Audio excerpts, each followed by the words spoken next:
Hey everyone, my name is Rui. I'm one of the registered dietitians here. Um, for today, as you can see, we're going to be talking about food first.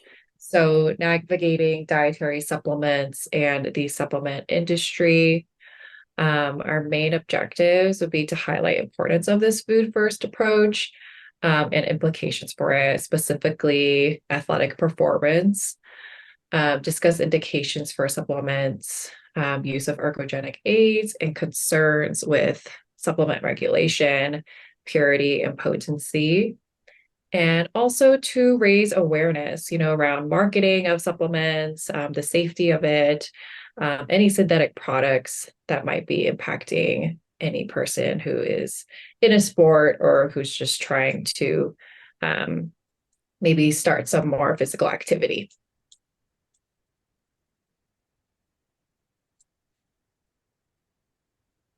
Okay, so I introduced myself. Camilla, do you want to introduce yourself? Yeah, sure. I am Camilla Blanton. I am one of the lead dietitians here, supervising some of our other dietitians here at Equip, and also am specialized in eating disorders as a SEDS professional, and then have a big background working with lots of different athletes at multiple levels.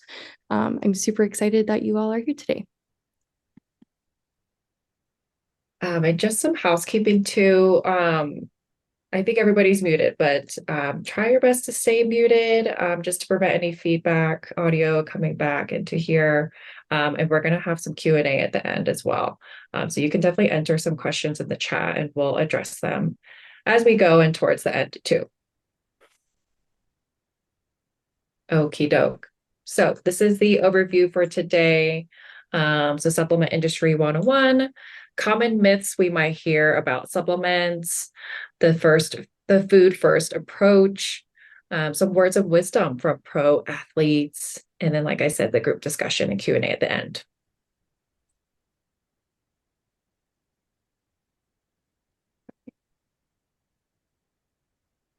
All right. So the first topic, supplement industry 101.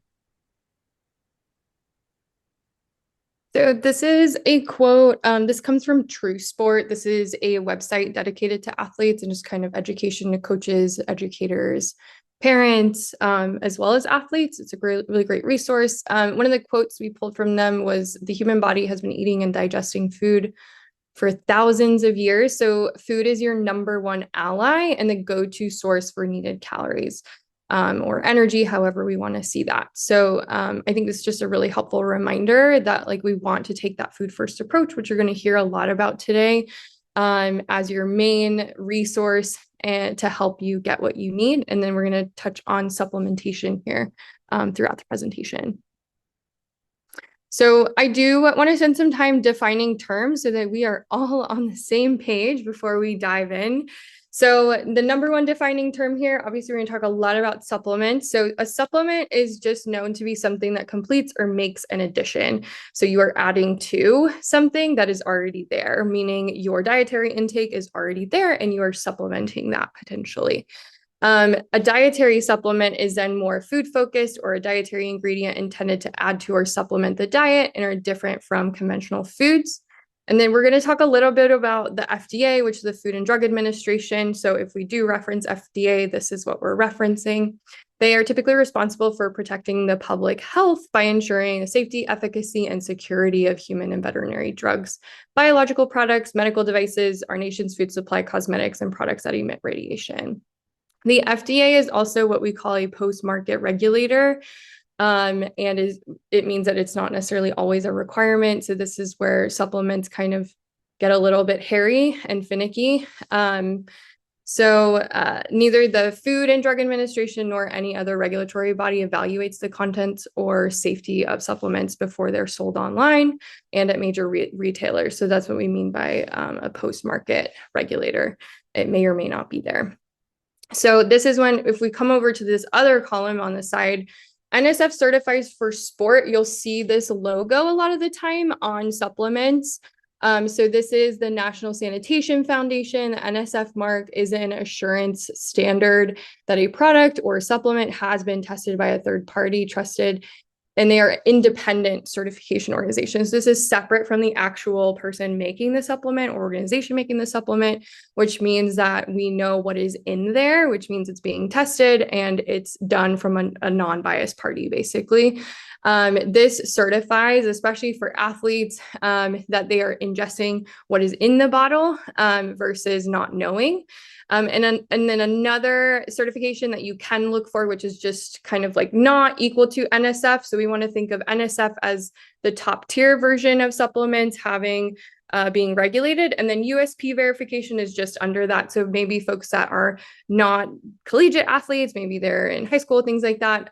You can look for this USP verification, which stands for the United States Pharmacopoeia Verification. So it's a process where supplements are audited and assessed for purity and potency. That means that not everything gets tested. And then again, not all supplement manufacturers participate in USP, but it is something you can find on the bottle that you're looking at. All right. So we're going to jump to the next slide now that we're all on the same page. So I highlighted just like a couple of things regarding like the supplement industry and how it's like shown up in the news. The supplement industry, again, because it's post-market regulated, meaning that it's not being tested constantly after it ends up in the bottle. There's a lot of risk factors, especially for athletes with ingesting supplements.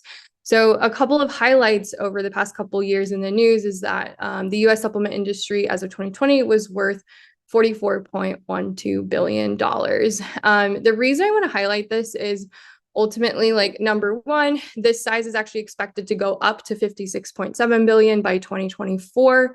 So the US supplement industry is a heavily marketed industry. They're out for a lot of money.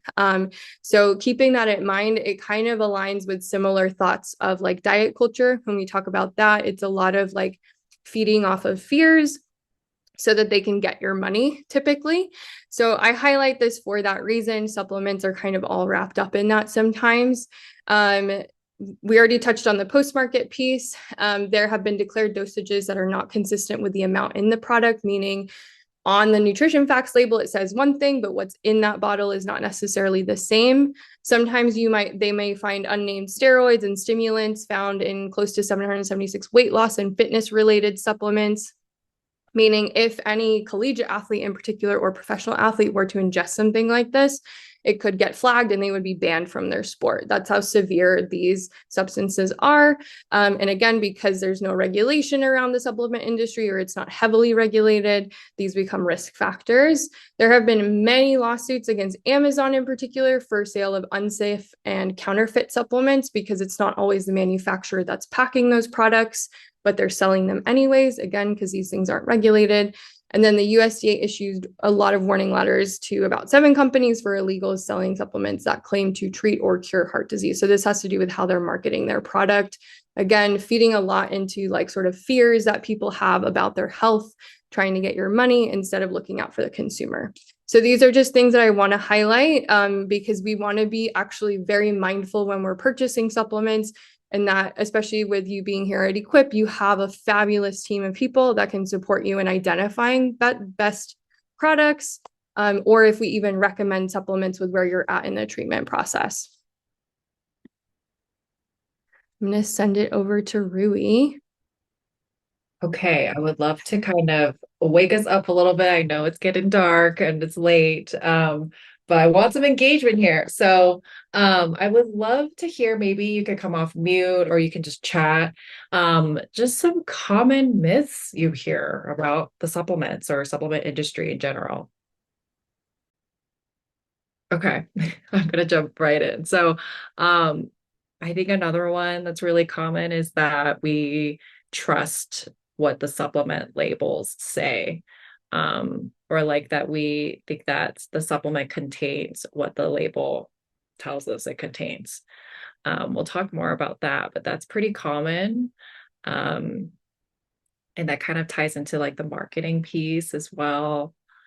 I think a big one, and it can be pretty risky, is that all supplements are approved and tested by the FDA. Um, Another one is that supplements never interact with certain medications. Um, that is not true, and that is something that can also be really risky, especially for someone who's in eating disorder recovery. Okay, we're gonna go on to the next slide. So now particularly more with supplements and athletes. So many athletes, and when I say athletes, it doesn't have to be someone who is actively competing.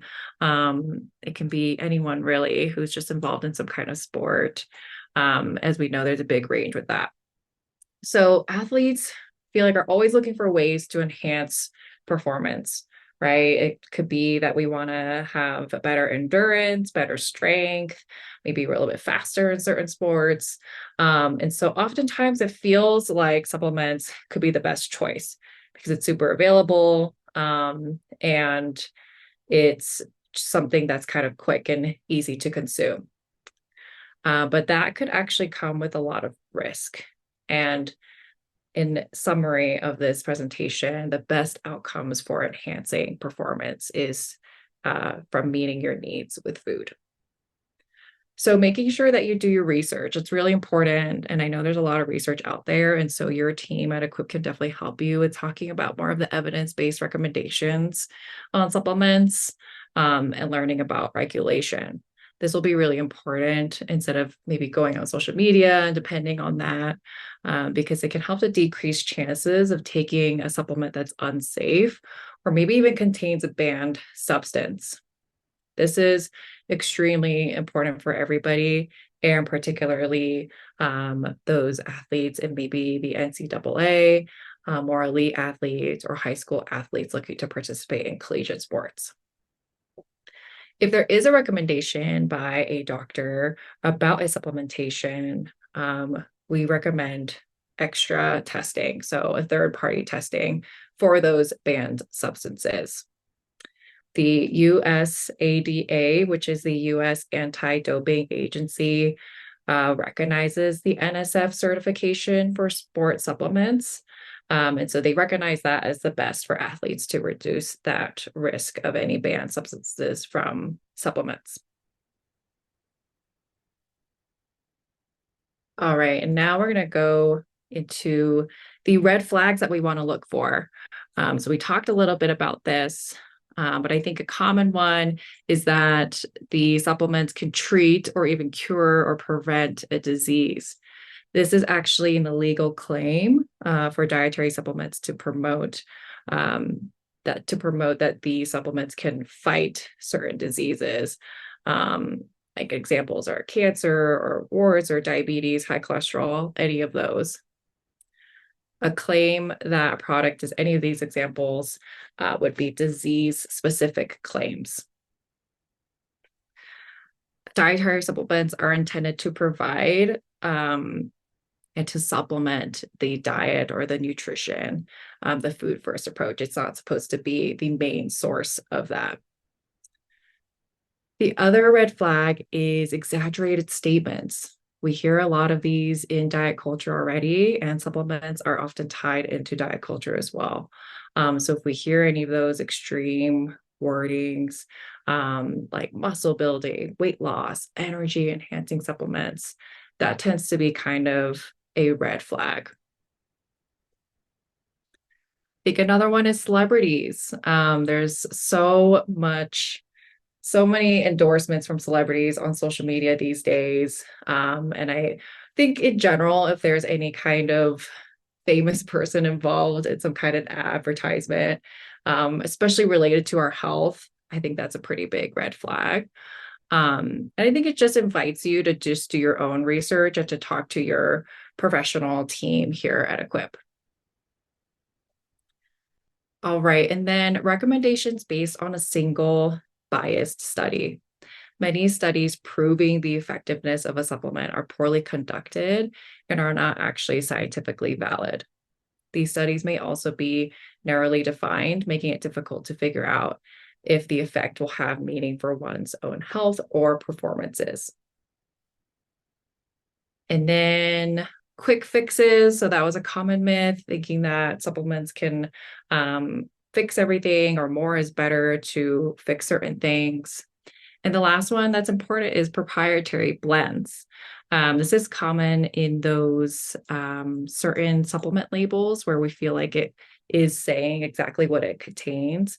And this is a big red flag to look out for. So proprietary blends, supplement companies actually don't have to list the amount of each individual ingredient. They only have to list the total amount of the blend of all these different ingredients. It tends to be more of a marketing tool that companies use to try to make their products seem really special or unique in a way. Again, it's part of that marketing scheme.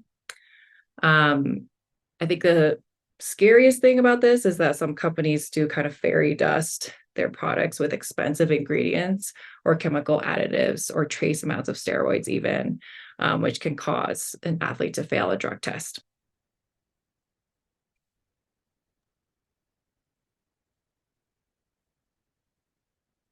All right, so now we're going to go into talking more about sports nutrition and the more of the food first approach.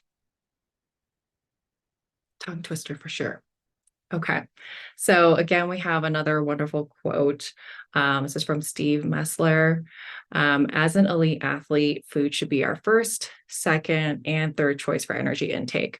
Supplement use should be our last resort if we can't find what we need from a regular diet.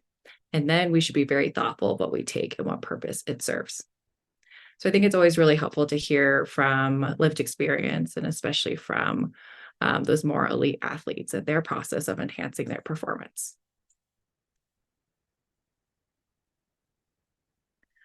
Okay, so now looking into supplement consideration, these should be given equal thought to considerations such as with medication.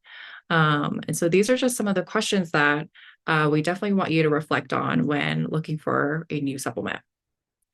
Some important ones: am I meeting my meal plan, or am I consuming enough throughout the day? Why do I need to even take this specific supplement? Was it recommended or even discussed with my team or my medical provider at Equip? That'll be really important to see if it will interact or interfere with any medications that you might be taking right now. And are there any signs of low energy availability? That's what we call LEA at the moment that can be resolved through adequate nourishment from food. Amazing. So we're gonna dive into just like some reviews of popular supplements, kind of like a compare and contrast. So the first one we're gonna tap into is like energy drinks, which really just boils down to like caffeine. One thing to think about here is if one is like very reliant on energy drinks to just upkeep energy levels, then one needs to also look at like sleep, overall intakes versus just like using an energy drink as a band-aid on probably a much bigger issue that's happening. This is something I see a lot, especially with college folks, even sort of like folks that are on the high school or just like having fun level. If they're low energy, we want to be thinking about like, are they really getting their needs met through the food intake ultimately? So here we are going to break all these down kind of similarly. So the research says that caffeine offers some energy and there's some performance benefits to adults specifically.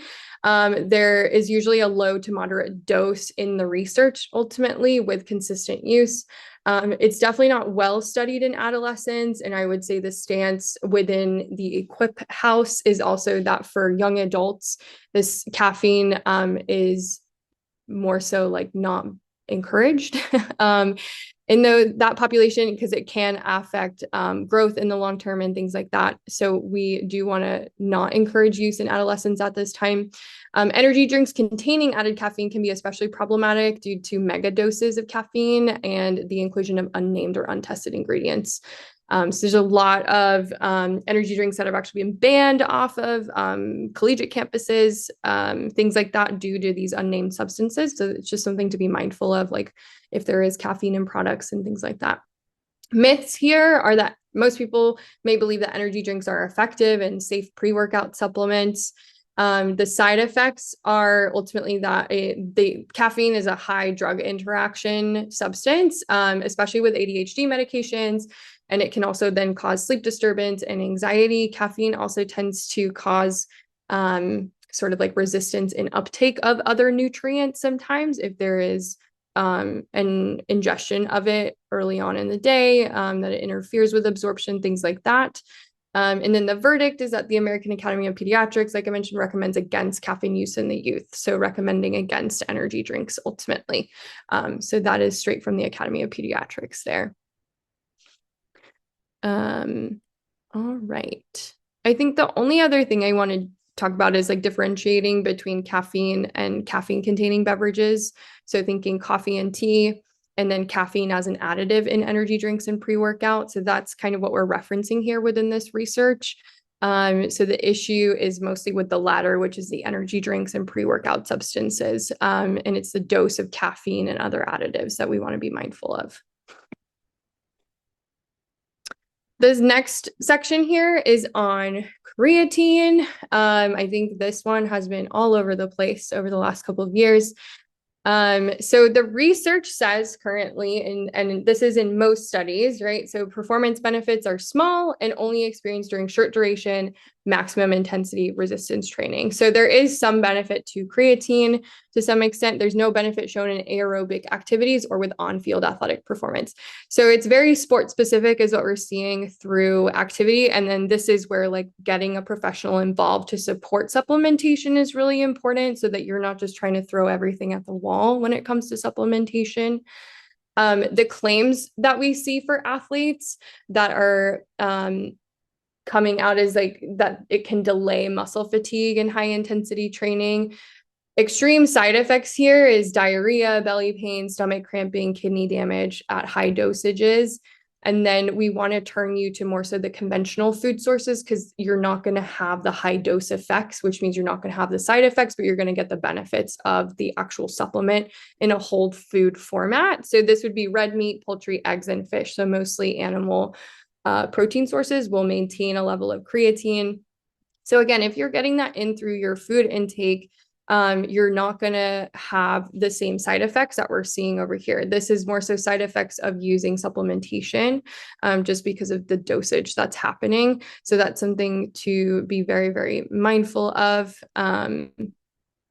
within this idea. Another way to look at it would be like this, right? So a creatine supplement also isolates just the one item versus if you're going to eat a whole food source like an egg, you get the creatine, maybe not at the same dosage, but again, you want to think about you're having 3 meals, 3 to 4 snacks probably throughout your day with refueling included. And with that type of a mindset, right, then you are looking at all of these other micronutrients, different proteins, vitamins, minerals, also coming into the system. So the variety you're getting from a food source is actually going to far outweigh potentially the supplement intake, especially if you're not getting needs met currently. So those are some things to think about too. So I love this just like visual that one gets when we look at kind of the breakdown of supplement versus whole food sources. Rui is going to take on omega-3s for us. Okay, so common claims for omega-3 supplements is that it can help with heart disease, ADHD, GI illness, allergies, etc. And then same with for athletes specifically, there are some claims that it can help improve endurance, performance, and recovery. So what the actual research currently says is that specifically for athletes, the benefits are pretty weak or inconclusive. So we just need more data and more research in that area. There might be possible emerging links between supplements and prostate cancer, but not really clear on that. And supplements do not lower heart disease risk after all. And really eating food sources does lower that risk. It can help with reducing triglycerides, and there's some support for modest lowering of blood pressure in individuals with severe hypertension, not so much in those who have mild or moderate hypertension. I think the common hesitancy with omega-3 supplements is the fish burps or like the bad taste with that. So that could be a side effect, potential mild GI symptoms, headaches, and interaction with blood clotting meds. Some of the conventional food sources of omega-3 fatty acids is fatty fish, flax seeds, chia seeds, walnuts, algae oil, and edamame. So you can get some plant sources as well.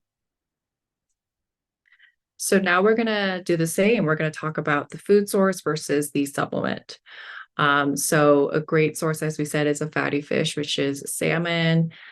So you can see there's just so many vitamins and minerals and the protein and fat. And there's all these different types of fats, right? There's the saturated and unsaturated, and the omega-3 and omega-6 fatty acids. Typically with just the fish oil supplement, it tends to only have omega-3 fatty acids and not all of these vitamins and minerals and different types of amino acids.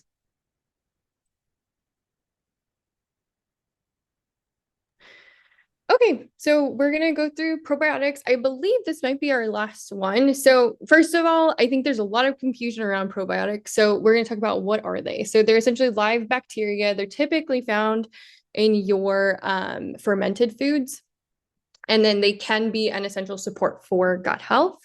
So the common claims that we see float around in media is that they can prevent or cure infections, especially GI and gynecological infections.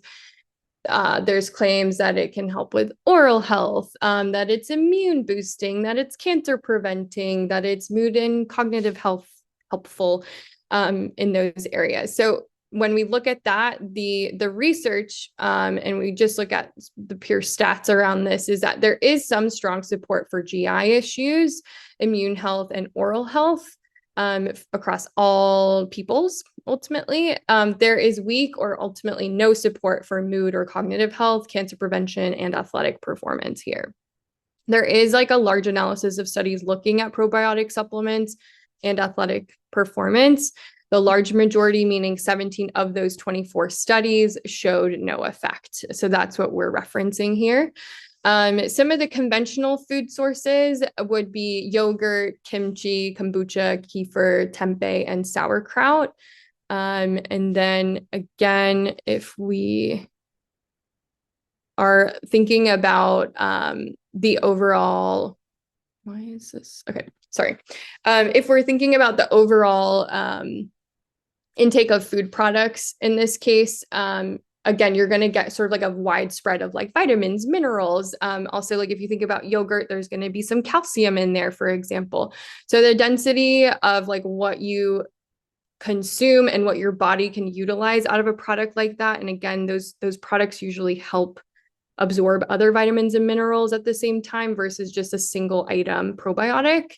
What we have learned is that brand matters with probiotics if you go a supplement route. So there is a clinical guide to probiotic products available in the US. Indications, dosage forms, and clinical evidence to date is a great online resource if you want to go look at brands that are supported at this time. Again, these things change pretty frequently just because of the nature of the supplement industry.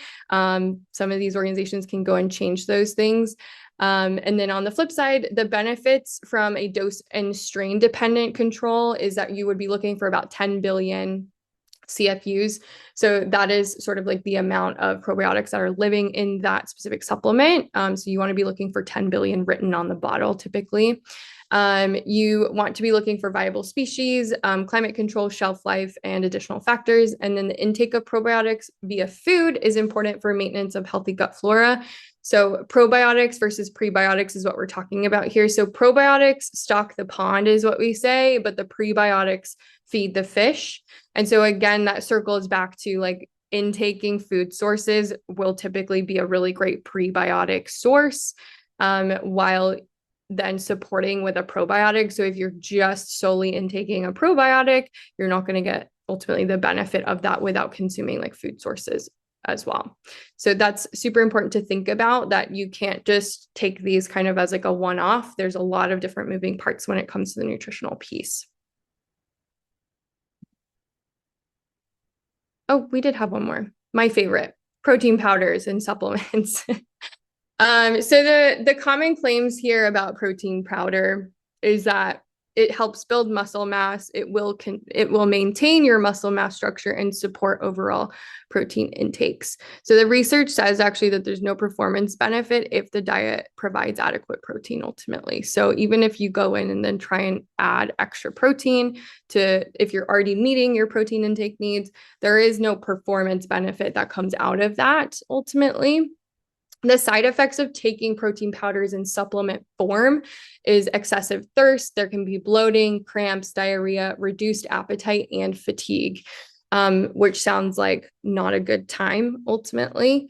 Conventional food sources in place of protein powders, we would recommend anything from red meat, pork, poultry, eggs, beans, tofu, lentils, peanut butter, mixed nuts, yogurt, Greek yogurt, cheese, and other dairy products. All of these are ultimately living in that protein hub.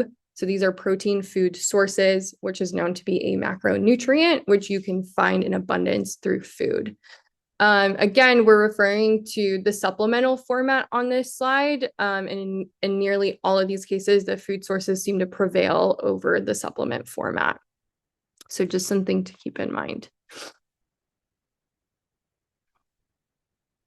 Okay, so to wrap things up, your team, specifically your lovely registered dietitians and medical providers, may suggest supplementation if clinically indicated. So, an example is certain vitamin deficiencies, commonly like calcium or vitamin D for bone health, but it's really individualized. So, please don't feel like you can't ask. Like, this is where you have that individualized resource. And supplements are meant to be pretty temporary, a temporary support, and it could change depending on examples for an athlete, maybe changes in training volume or a schedule or sports or changes in your treatment as well. Um, and I hope it's clear that we really aim to meet needs through a food first approach here. And again, if you have any questions, you can definitely ask your team. And then we're going to wrap it up before Q&A with some of these resources. We can send the links into the Zoom chat if needed. And so the first one, it's from the NIH. It's a quick fact sheet for numerous popular supplements, vitamins, and minerals. And then here are the websites for the NSF and USP, just to learn more a little bit about it. And then there's a free PBS documentary. It's about 45 minutes, more on the supplements and safety of them. And then lastly, True Sport. It's a great resource for parents, coaches, and educators to support more of those younger athletes. Again, with that food first philosophy and other educational topics as well.